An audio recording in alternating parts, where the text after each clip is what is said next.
마법 샘물.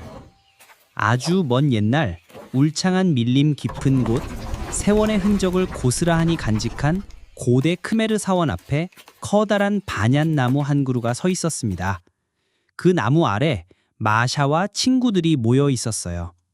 거대하고 힘센 곰, 영리하고 민첩한 원숭이, 재빠르게 움직이는 다람쥐, 겁이 많지만 발이 빠른 토끼, 그리고 작지만 용감한 쥐까지 모두의 얼굴에는 근심이 가득했습니다. 며칠째 비 한 방울 내리지 않아 숲의 모든 샘물이 말라버렸기 때문입니다. 싱싱했던 풀잎은 시들고 갈증에 지친 동물들은 목이 타들어가는 고통을 겪고 있었어요. 이대로는 안 돼, 마샤가 말했습니다. 그녀는 항상 책을 읽고 옛 이야기를 탐구하는 것을 좋아했기에 사원 주변을 탐색하다가 낡은 비석 하나를 발견했어요. 여기 비석에 이런 말이 쓰여 있어. 사원의 심장에는 영원히 마르지 않는 샘이 잠들어 있으니 지혜와 용기, 그리고 서로 다른 재능이 하나로 모일 때 그 문이 열릴지라. 곰이 무뚝뚝하게 물었습니다.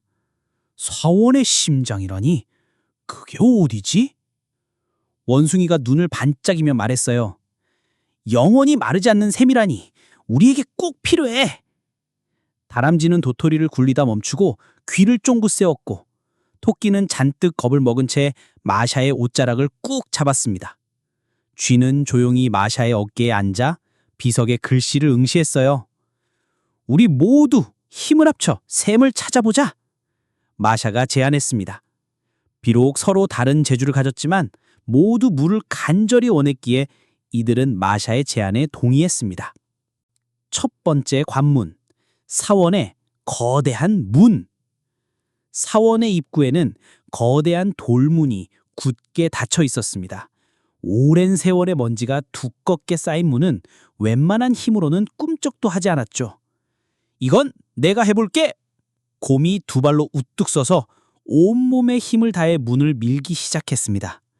으르렁거리는 소리와 함께 곰의 커다란 몸이 문에 부딪혔지만 문은 조금도 움직이지 않았어요. 그때 원숭이가 외쳤습니다. 위에 뭐가 있어! 원숭이는 손살같이 사원벽을 타고 올라가 문 위에 달린 낡은 쇠사슬을 발견했어요. 이걸 당기면 될 것 같아. 하지만 쇠사슬은 너무 높이 있었고 곰은 닿지 않았죠.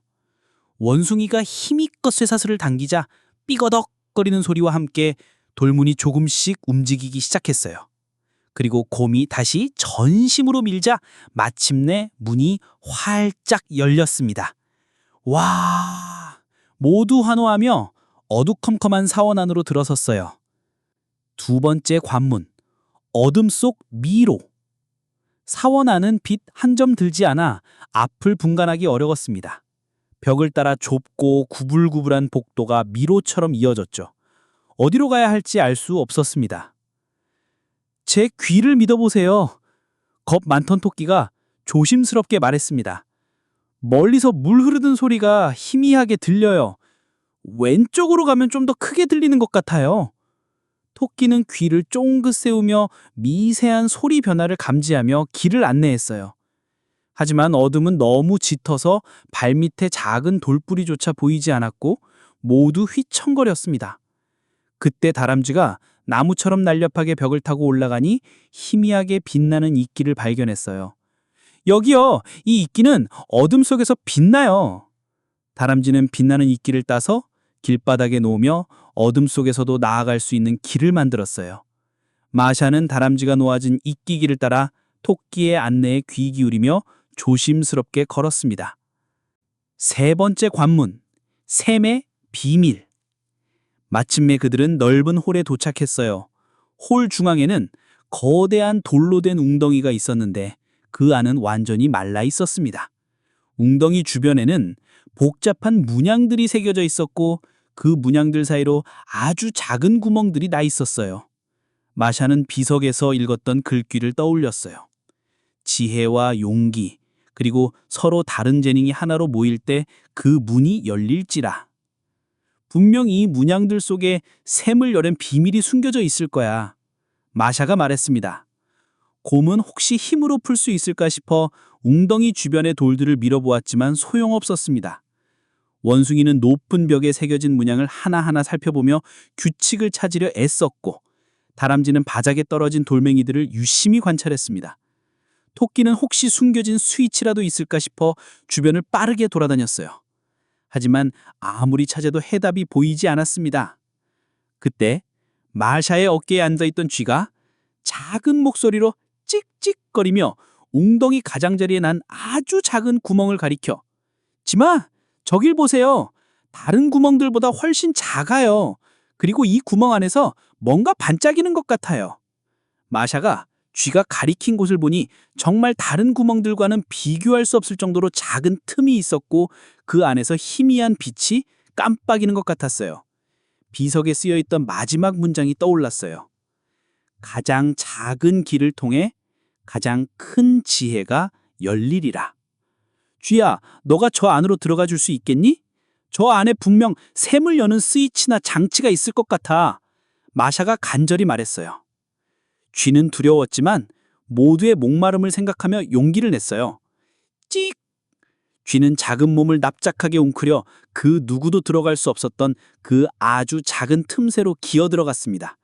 잠시 후 안에서 딸깍 하는 소리가 들렸고, 동시에 사원 전체가 크게 진동하기 시작했습니다. 콰르르르! 웅덩이 바닥에서 맑고 시원한 물이 솟아나기 시작했어요. 샘물은 순식간에 웅덩이를 가득 채우고 사원 밖으로 흘러나갔습니다. 에필로그. 사원 안은 시원한 물로 가득 찼고 마르크 비슈드니 습 전체에 생기가 돌기 시작했습니다. 동물들은 솟아나는 샘물을 마시며 갈증을 해소했고, 마샤와 친구들은 서로를 바라보며 환하게 웃었습니다. 거대하고 힘센 곰, 영리하고 민첩한 원숭이, 재빠르게 움직이는 다람쥐, 겁이 많지만 발이 빠른 토끼, 그리고 작지만 용감한 쥐까지 모두의 얼굴에는 근심이 가득했습니다. 거대하고 힘센 곰, 영리하고 민첩한 원숭이, 재빠르게 움직이는 다람쥐, 겁이 많지만 발이 빠른 토끼, 그리고 작지만 용감한 쥐.